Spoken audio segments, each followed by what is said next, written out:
Yes bhaji గారు, ఈరోజు గుంటూరు వెస్ట్లో జరిగినటువంటి అర్ధరాత్రి తరువాత వాళ్ళందరూ అదే అభిమానం అనే మత్తులో నేను అదే చెప్తున్నా, న్యూ ఇయర్ జోష్లో ఆ మత్తులో అభిమానం అనేటటువంటి మత్తులో ఈ విధంగా దాడులు చేయటం ఒకటి. రెండోది, మీ మిత్రపక్షమైనటువంటి జనసేన, ఆ జనసేనకు సంబంధించినటువంటి కార్యకర్తలు కూడా ఇందులో భాగస్వామ్యం కావడం, ఏం చెప్తారు? సార్ నమస్కారం ఈశ్వర్ గారు, అదేవిధంగా ప్యానల్ ఉన్నటువంటి పెద్దలిద్దరికి నమస్కారం. అదేవిధంగా ఈ రోజు ఆంగ్లనామ సంవత్సర శుభాకాంక్షలు అందరికీ మీ ద్వారా తెలియజేస్తా ఉన్నాను. Thank you sir. సార్ మా మిత్రపక్షం అన్నారు కాబట్టి మరి నేను కూడా సర్దుకొని చెప్పుకోవాల్సినటువంటి అవసరం ఉంది.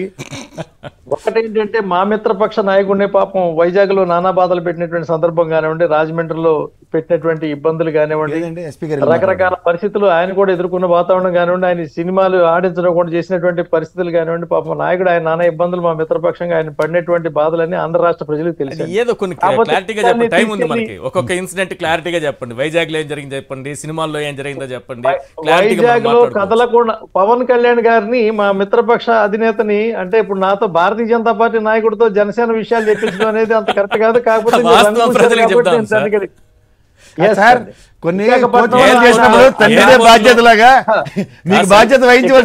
విశాఖ ఎయిర్పోర్ట్ లో ఆ రోజు మంత్రుల్ని కొడితే, వారి కారు డ్రైవర్ని కొడితే, తలలు పగిలి రక్తం కారితే చంద్రబాబు పవన్ కళ్యాణ్ ని పరామర్శించారు. అక్కడ గాయపడింది ఎవరు సార్? బాగా కొట్టారు. అంటే ఇప్పుడు మీ కోణం మీరు చెప్పేశారు, నా కోణం నేను చెప్పుకోవాలి. ఇప్పుడు చెప్పండి. రెండోది, సినిమాలు అంటే మొత్తం ఇండస్ట్రీలో పవన్ కళ్యాణ్ అనే వ్యక్తి ఒక్కడే ఉన్నాడా హీరో? నాకు అర్థం కావట్లేదు. టికెట్ ధరలు పెంచితే ఆయనకేం సంబంధం సార్? తగ్గిస్తే ఆయనకేం సంబంధం సార్? ఆయన రెమ్యునరేషన్ కి ఏమన్నా సంబంధమా? సినిమా టికెట్ రేట్లు తగ్గితే ఎగ్జిబిటర్ కో లేకపోతే ప్రొడ్యూసర్ కో ఏమైనా నష్టం వస్తుంది. వీరికేం సంబంధం? ఇష్యూ ఈశ్వర్ గారికి బాజీ గారికి సంబంధం అయితే ఏ సంబంధం లేదు సార్. ఇక్కడ ఏంటంటే ప్రజలకి సినిమా టికెట్ రేట్లు తగ్గించి ఆయనకేం సంబంధం సార్? ఆయన రెమ్యునరేషన్ తీసుకుంటాడు, ఏమన్నా తగ్గిస్తాడా? లేదు. ఎగ్జిబిటర్లు ఏమైనా నష్టపోతారేమో తక్కువ సినిమా చేస్తే. ఇక్కడ ఒక విషయం సార్, ఆయన ఆ విధంగా ప్రచారం చేసుకుంటారు, అది తప్పని చెప్పడం నా ఉద్దేశం.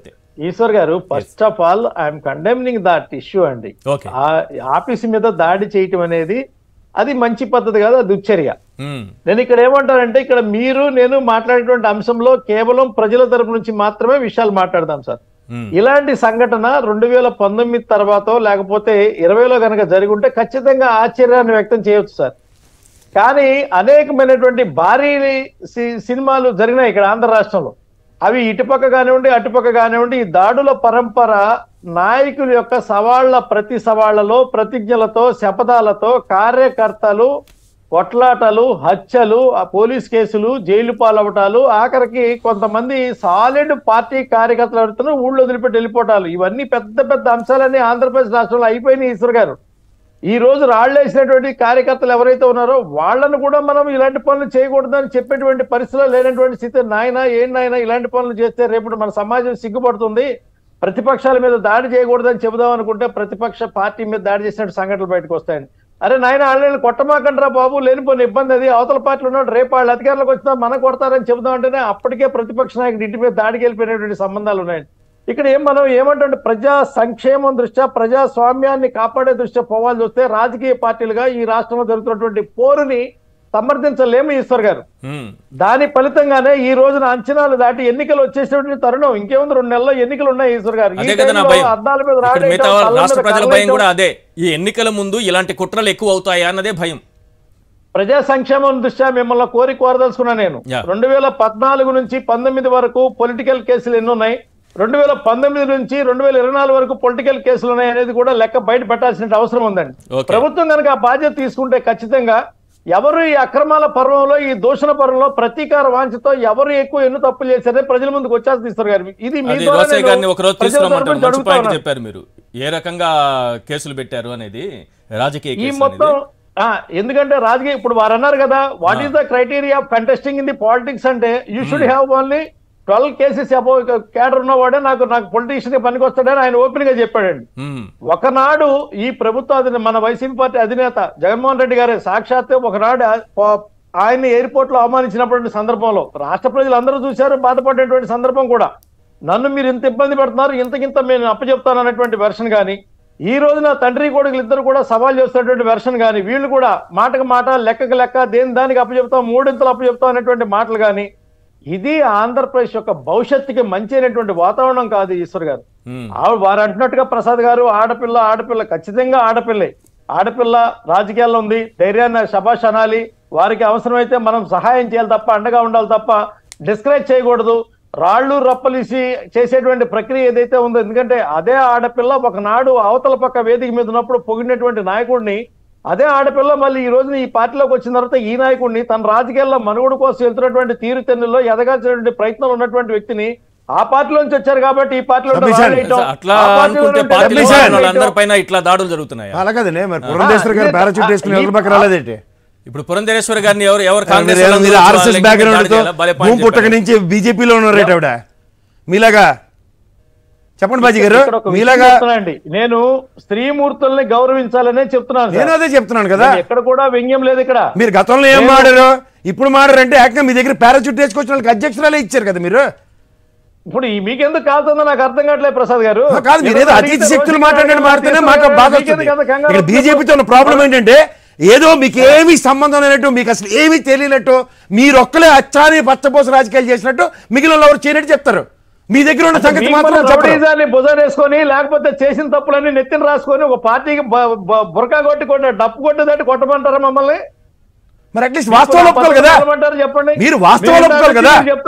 ఇప్పుడు మీరు ఒక థర్డ్ పార్టీ కింద ఇప్పుడు మీరు పవన్ కళ్యాణ్ భుజం మీద వేసుకుని మాట్లాడతారు కదా, సినిమాటికల్ అప్రాన్షన్ మారారు, సినిమా పరిశ్రమలో ఎవరికి లేని బాధ ఒకటి మీరు ఎందుకు భుజం వేసుకుంటారు? ప్రసాద్ గారు కాదండి బాజీ గారు, with due respect on you, మీరు మాట్లాడుతుంది ఎలా ఉందంటే వన్ సైడ్ వెర్షన్ లో you are totally bombarding YSRCP. Analyst గా మాట్లాడండి.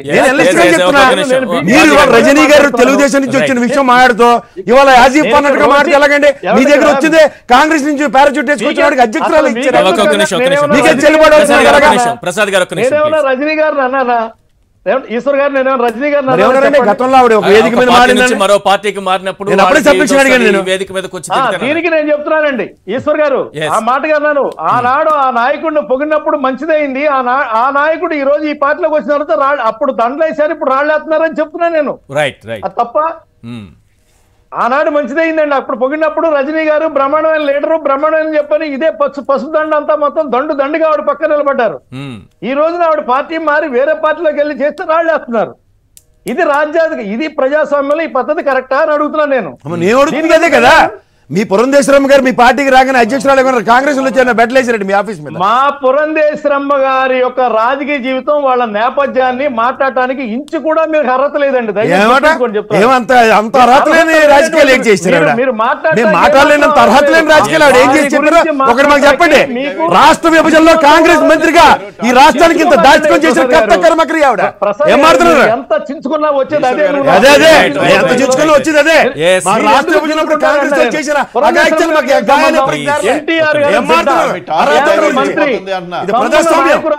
ప్రజాప్రతినిధులు మాత్రం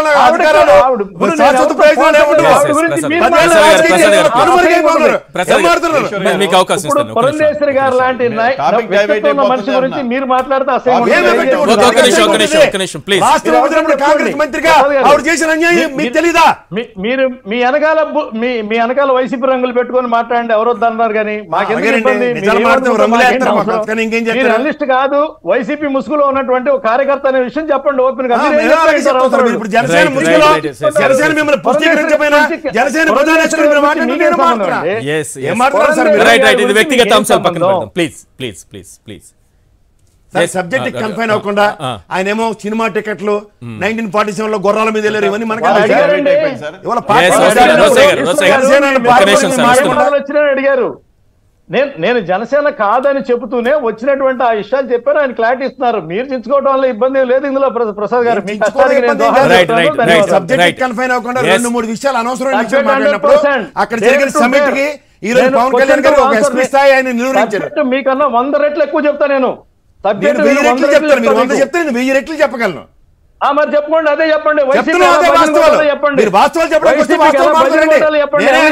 మానేసి వైసీపీలో జాయిన్ అవ్వండి. మీరు ఎందులో జాయిన్ అయ్యి చెప్పక్కర్లే. మీరు ప్రజల మీరు ఎందులో జాయిన్ అవ్వాలో నాకు తెలుసు. నేను టైం వచ్చినప్పుడు వ్యక్తిగత అంశాల జోలికి వెళ్ళకండి దయచేసి. బాజీ గారు, ఎందులో జాయిన్ అవ్వాలి, ఎందులో జాయిన్ అవ్వాలి, బాజీ గారు, డిబేట్ వ్యక్తిగత అంశాలు వద్దు, ప్లీజ్. డిబేట్ ఈ సబ్జెక్ట్ పైన మాట్లాడాలండి. బాజీ గారు, వ్యక్తిగత అంశాలు వద్దు. నేను ఇద్దరికి విజ్ఞప్తి చేస్తున్నాను దయచేసి. రోసయ్య గారు ప్లీజ్. రోసయ్య గారు, పురంధేశ్వరి గారు కాదంట. ఏంటండి డబ్బా అనాలిసిస్? డబ్బా అనాలిసిస్ కాదు, మీరు డబ్బా అనాలిసిస్ పాయింట్ ఇచ్చింది మీరు. ఈ పార్టీలో మాట్లాడింది స్టేజ్ మీద మాట్లాడింది మర్చిపోయారా?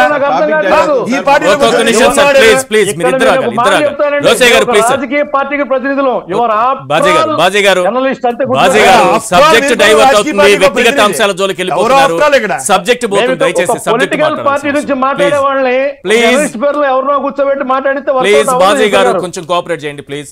ఎస్